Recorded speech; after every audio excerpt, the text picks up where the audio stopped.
सन्नियच्छति योः वेगम उत्थितम क्रोधा हर्षयो। विदुर जी कहते हैं कि जो व्यक्ति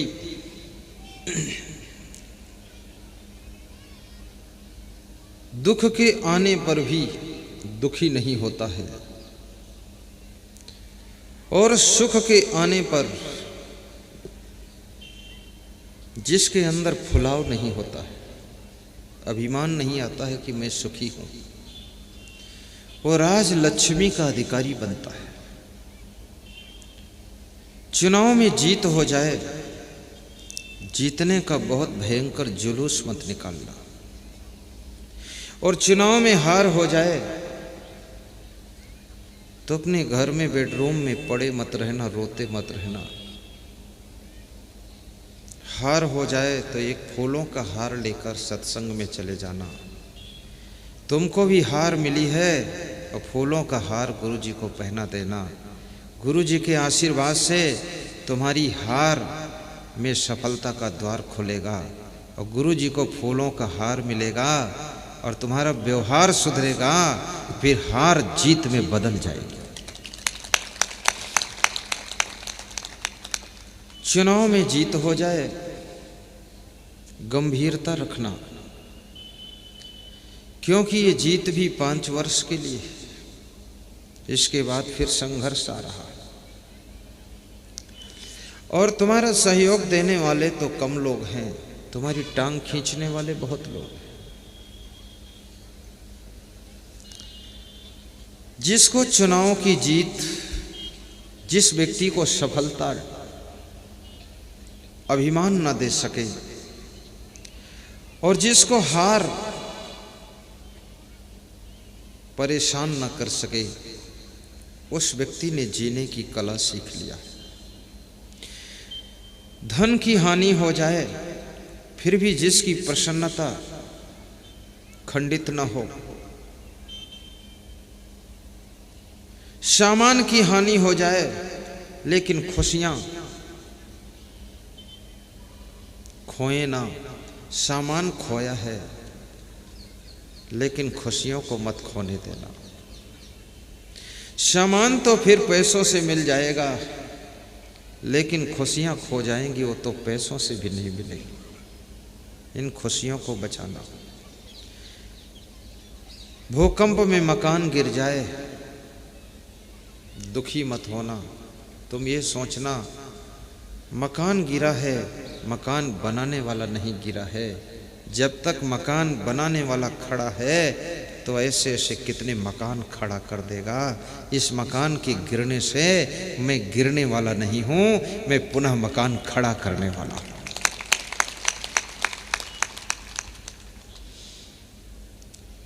किसी की मृत्यु, किसी का वियोग आपके मन को विचलित न कर पाए। आपकी पुत्र की मृत्यु, पति की मृत्यु, पत्नी की मृत्यु, पिताजी की मृत्यु, माँ की मृत्यु, भाई की मृत्यु आपको अपने कर्तव्य से हिला न सके, आपके लक्ष्य से आपको विचलित न कर सके।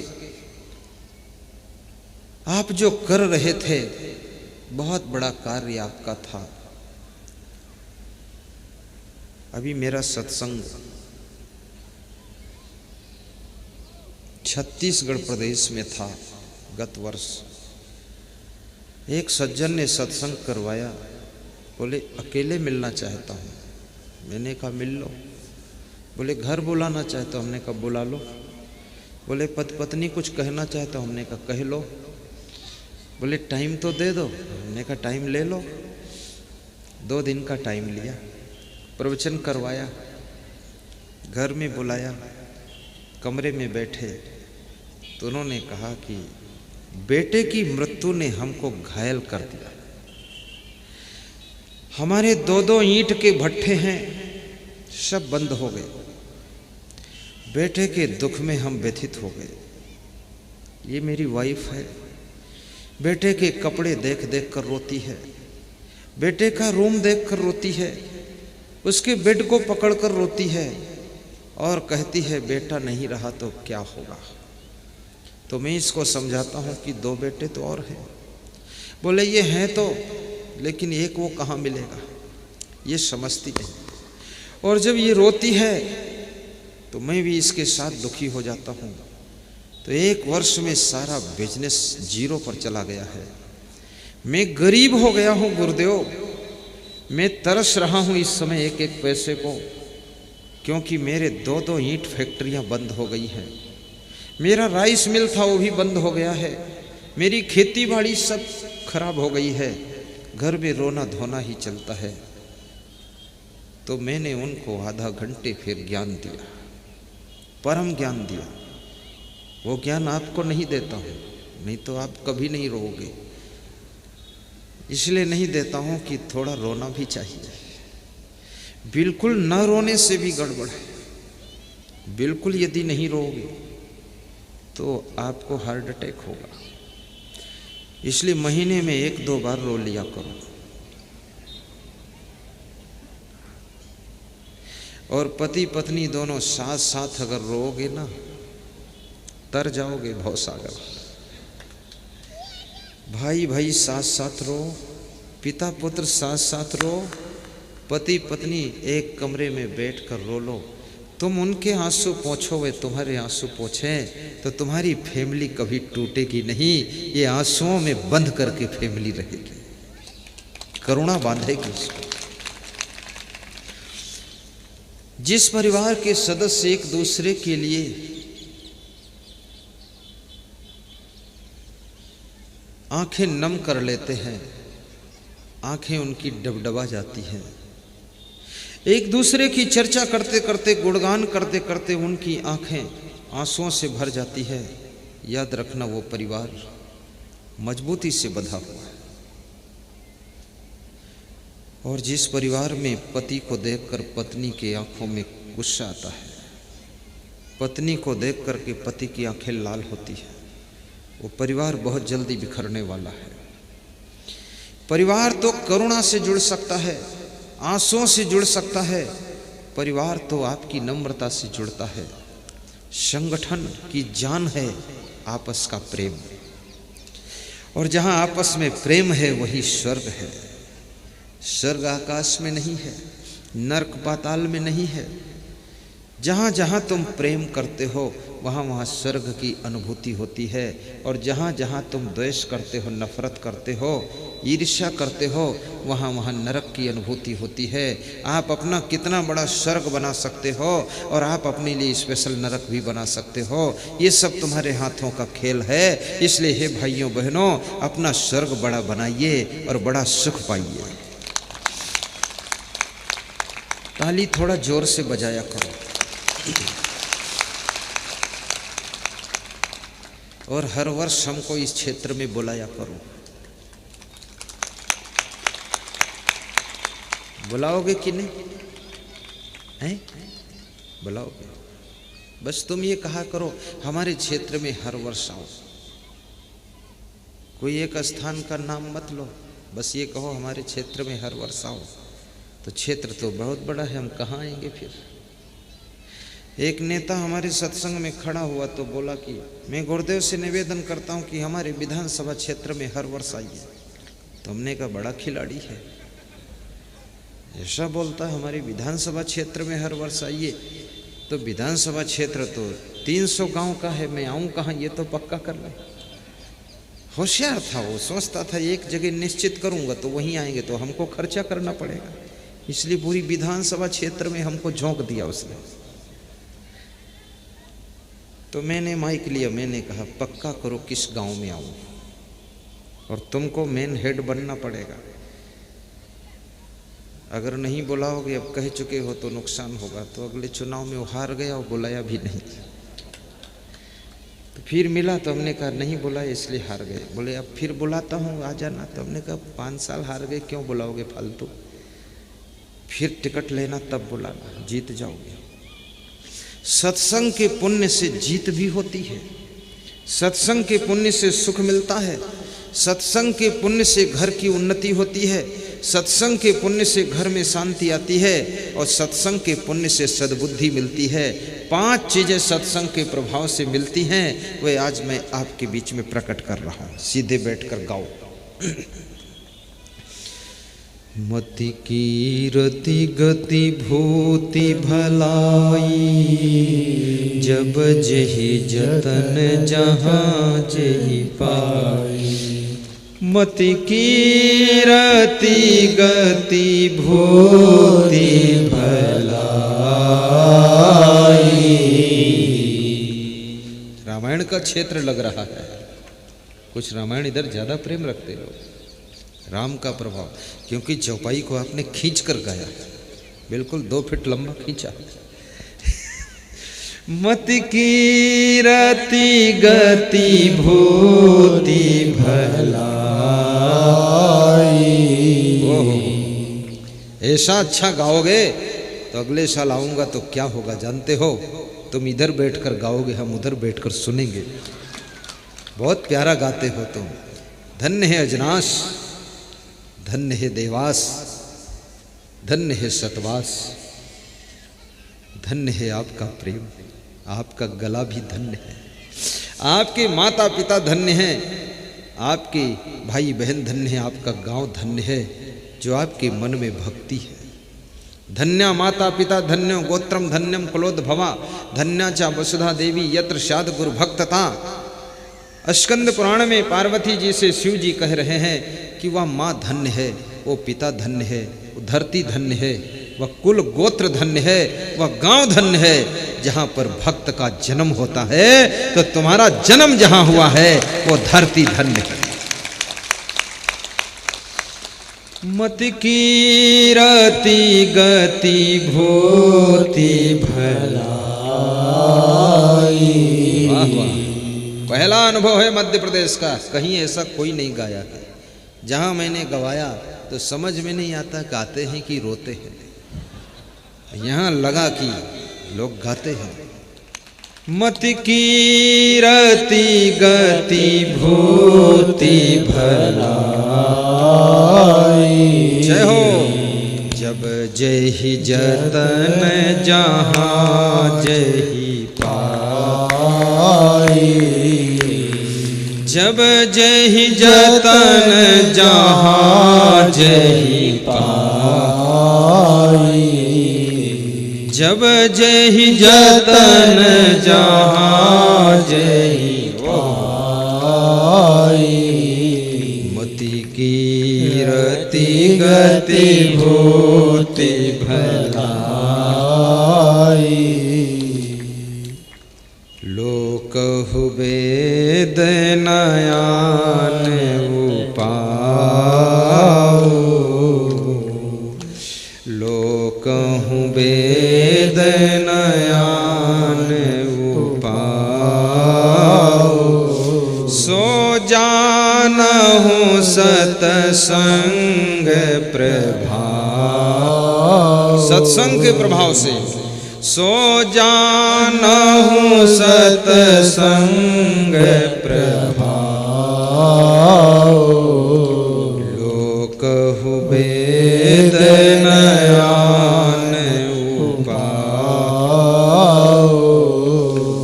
सो जानहु सतसंग प्रभाव। 5 चीजें केवल सत्संग के प्रभाव से मिलती है।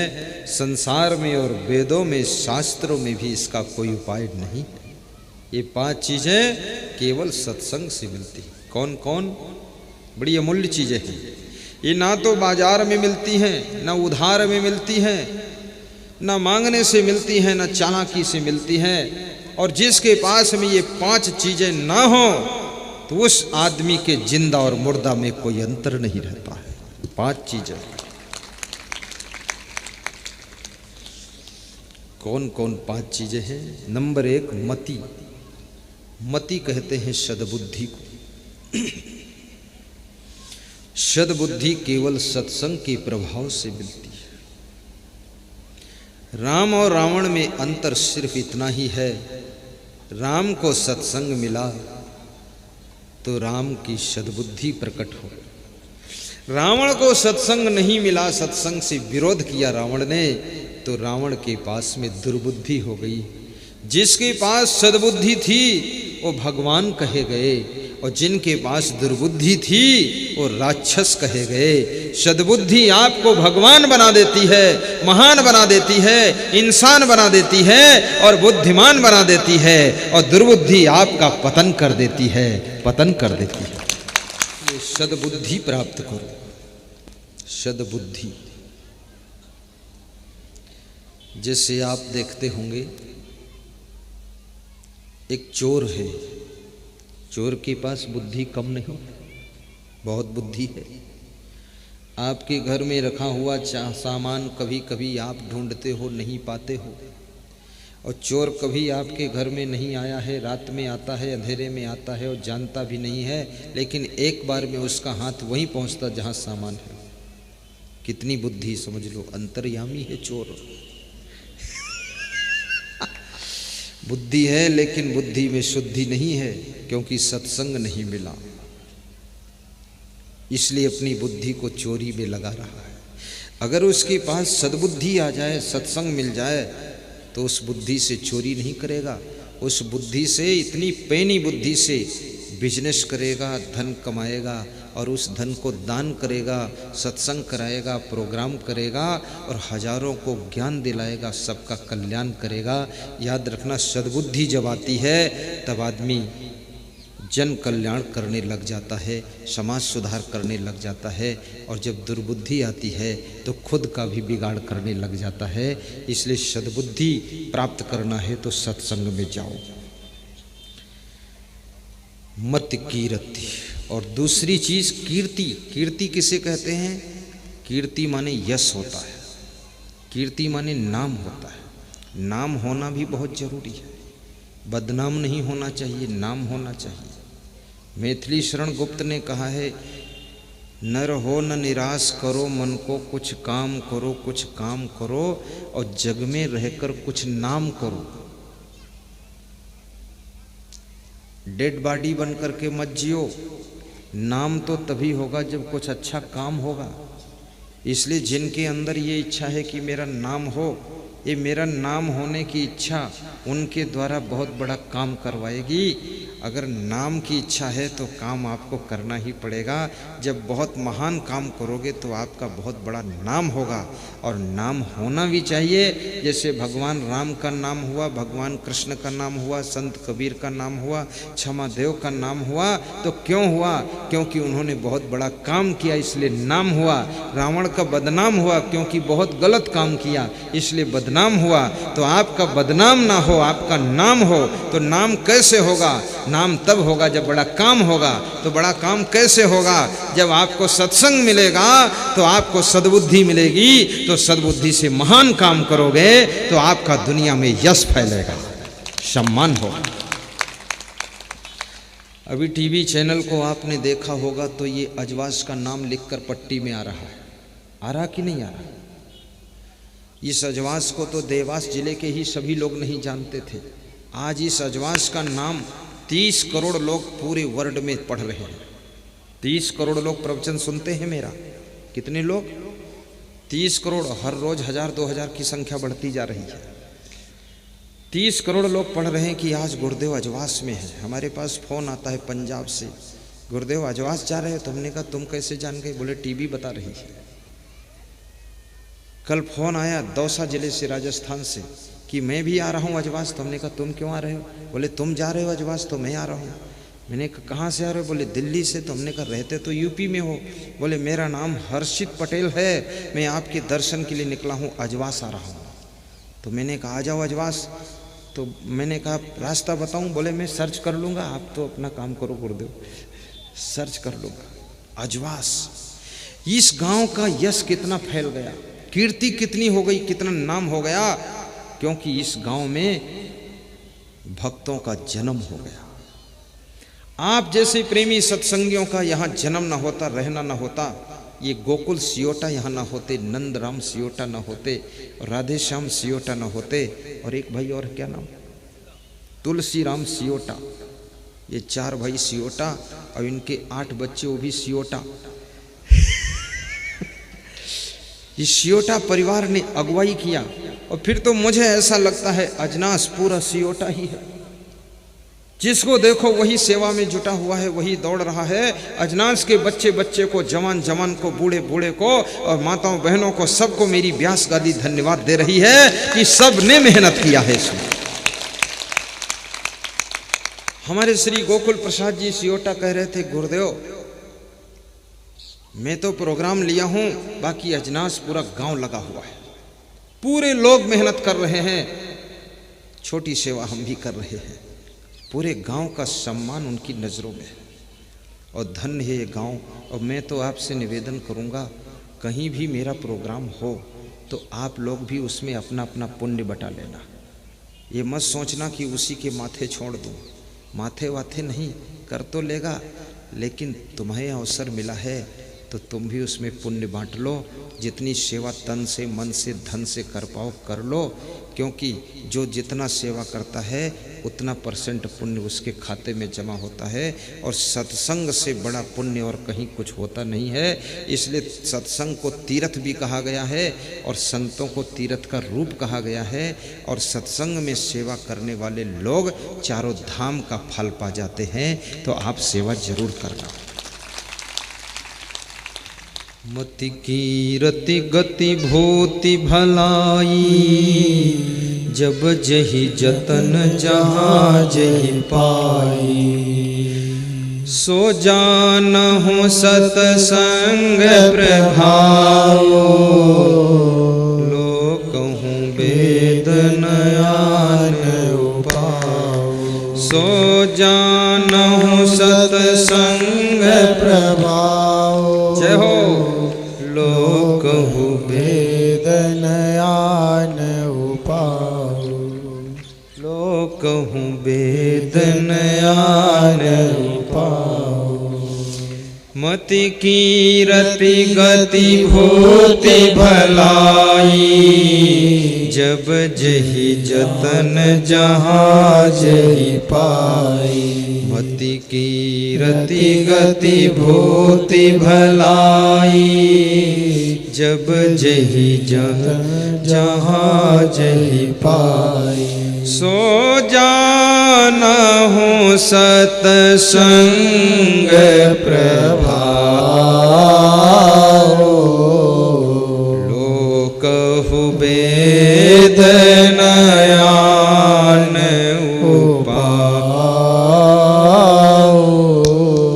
सो जानहु सतसंग प्रभाव,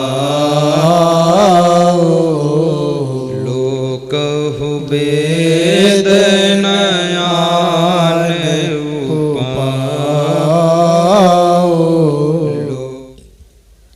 सत्संग से तीसरी चीज क्या मिलती है? गति। मत कीरति गति। गति माने होता है मोक्ष। गति माने है सदगति यानी मुक्ति। सत्संग आपको मुक्ति भी देता है, मोक्ष हो जाएगा। बार बार ना जन्म होगा, ना मरण होगा, आवागमन नहीं होगा, मुक्ति प्राप्त कर लोगे। क्योंकि सत्संग से आत्मज्ञान होता है, सत्संग से संयम नियम आता है, और सत्संग से त्याग वैराग्य होता है, और सत्संग से पवित्र जीवन जीने की शक्ति मिलती है। तो बात को मुक्ति हो जाती है। इसलिए सत्संग मुक्ति भी देता है। चौथी चीज भूति। सत्संग भूति देता है। भूति माने भूत प्रेत नहीं, भूति माने होता है धन दौलत लक्ष्मी। सत्संग तुम्हें धनवान भी बनाता है, दौलत भी देता है, क्योंकि सद्बुद्धि होगी तो तुम धनवान हो जाओगे, और सद्बुद्धि नहीं है तो धन किसी से मिल जाएगा, वो भी सब राख हो जाएगा। रावण को सोने की लंका शंकर भगवान के द्वारा प्राप्त हुई थी, लेकिन सत्संग नहीं था तो सोने की लंका रावण की राख हो गई, उसके पास रह नहीं सकी। भगवान कृष्ण के पास में सत्संग था।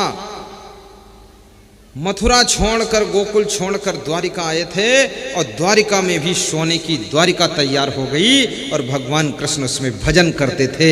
याद रखना, जहां सत्संग का प्रभाव है वहां पर उन्नति भी होती है, धन बढ़ता है। सत्संग से नहीं जुड़ोगे, दारू पियोगे, वेश्यालय जाओगे, जुआ खेलोगे, ऊट पटांग काम करोगे तो अपने आप तुम गरीब हो जाओगे, बर्बाद हो जाओगे, तुम खुद ही राख हो जाओगे। इसलिए मैं आपसे निवेदन करता हूँ, सत्संग से जुड़ने से बहुत फायदा है। आज हमारे पास में एक सज्जन आए थे तो कह रहे थे कि बीड़ी छोड़ा हूँ सतवास के सत्संग से आपका सुनकर। मैंने कहा नाम क्या है? तो उन्होंने कहा नंदराम सियोटा का भाई हूँ। कुछ नाम बताया, मैं भूल गया है? राधे श्याम। बीड़ी छोड़ दिया। अगर वह 10 रुपये की बीड़ी रोज पीते थे तो 300 रुपये महीने बच गए, 3600 रुपये साल में बच गए। 50 रुपये की पीते थे, गजब हो गया। अब सोचो 1500 रुपये महीने बच गए।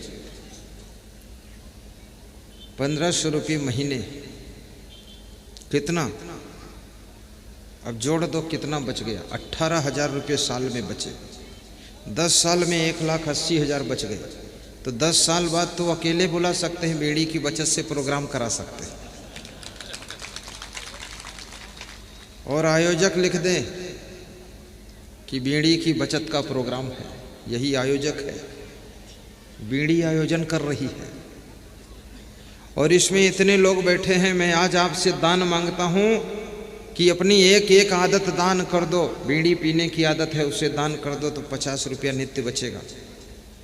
सिगरेट पीने की आदत दान कर दो, गुटखा खाने की आदत दान कर दो, दारू पीने की आदत को दान कर दो, मांस मछली खाने की आदत है उसको दान कर दो, और यदि गाली देने की आदत है तो उसे दान कर दो, आलस्य की आदत को दान कर दो, जितनी बुराइयों का पिटारा है वो सब दान कर दो। फिर देखो आपकी जिंदगी में न धन की कमी रहेगी न सुख शांति की कमी रहेगी। ये गुरु जी के चरणों में जो तुम 10 रुपये दान करते हो, 100 रुपये दान करते हो, 500 रुपये दान करते हो, ये दान तो छोटा दान है, साधारण दान है, ये कोई बहुत बड़ा दान नहीं है। सबसे बड़ा दान है अपनी बुराइयों का दान, आदतों का दान। और इसको दान करने के बाद तुम नहीं रहोगे नादान, फिर तुम दानेदार हो जाओगे, महान बन जाओगे। बहुत से लोग हिम्मत जुटा रहे हैं कि आज दान दूंगा मैं। महिलाओं से भी कहूंगा तुम भी कुछ दान करो।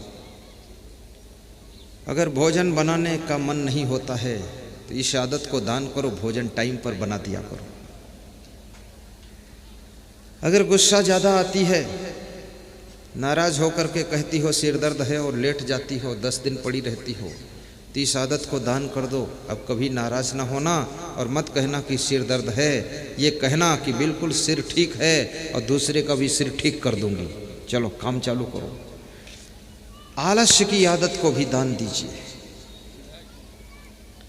और आदतों को दान करने वाला भक्त बहुत बड़ा आशीर्वाद प्राप्त करता है, उसका जीवन धन्य हो जाता है। मैं तो आपसे निवेदन करूंगा कि आपके घर में सुख शांति आए, आपका घर मंगल भवन बने और आपका कल्याण हो। आपके घर में सत्संग की आवाज़ गूंजती रहे। सत्संग के पेन ड्राइव ले लेना जिसमें 100 घंटे का प्रवचन है।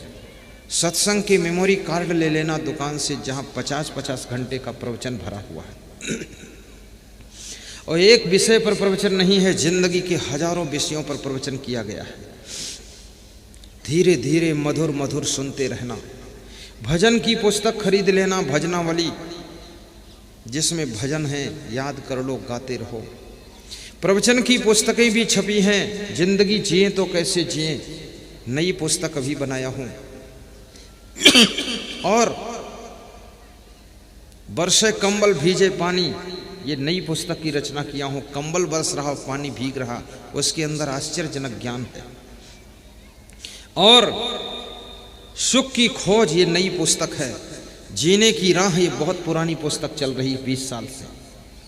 जिंदगी किस राह पर जीना चाहिए, ऐसी ऐसी पुस्तकें लेकर के भी पढ़ना, आपका घर मंगलमय होगा।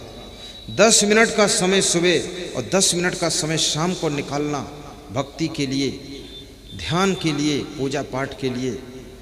इस संसार में हाय तौबा करके जिंदगी मत जीना, हैरान मत रहना, बहुत आफा काफा मत करना। ऐसा मत सोचना कि मैं सोऊं ना, खाऊं ना, पागल बन जाऊं तो बहुत कुछ कमा लूंगा। कुछ भी नहीं होने वाला है। मेहनत करो, लेकिन समय पर भक्ति भी करो। समय पर सो भी जाओ, नींद भी गहरी ले लो। सोते समय सोचो मत, खाते समय बोलो मत, और किसी से बात करो तो प्रसन्न होकर करो, टेंशन में बात मत करो। कभी भी कोई कार्य करो तो अपना सौभाग्य समझकर करो। झाड़ू लगाना पड़े तो ये मत सोचो कि मेरे माथे झाड़ू पड़ गया, मेरा सौभाग्य है जो हम झाड़ू लगा रहे हैं। आज सुबह मैंने देखा मेरे संत मेरा बिस्तर लगा रहे थे, ऐसे भाव से उसको ठीक कर रहे थे 3 संत। तो मैंने कहा कैसा लग रहा है? बोले लग रहा है कि भगवान का बिस्तर सुधार रहा हूँ। मैंने कहा कोई बोझा लग रहा है? बोले सौभाग्य है, अगर आपकी सेवा में ना होता, किसी होटल में ड्यूटी होती तो न जाने कितने बिस्तर ठीक करता दुष्टों के। आप तो महान पुरुष हैं। गुरु का भोजन बनाने का सौभाग्य मिल जाए तो किस्मत समझना चाहिए। गुरुदेव के लिए अगर बिछावन बिछाने का अवसर मिल जाए, किस्मत समझो अपनी। अगर उनके सत्संग समागम का प्रचार प्रसार करने के लिए पोस्टर चिपकाने का मौका मिल जाए, होर्डिंग लगाने का मौका मिल जाए, अनाउंस करने जाने का मौका मिल जाए, मुस्कुराते हुए जाना चाहिए। अभी लखीमपुर खीरी में डॉक्टर लोक नारायण वर्मा जी, आई स्पेशलिस्ट, उन्होंने प्रवचन करवाया तो वे खुद रात में पोस्टर चिपकाने जाते थे। फ़ोन किया उन्होंने, गुरुदेव आपका पोस्टर चिपकाने आया। तो मैंने कहा डॉक्टर साहब तुम क्यों गए, कोई को भेज देते।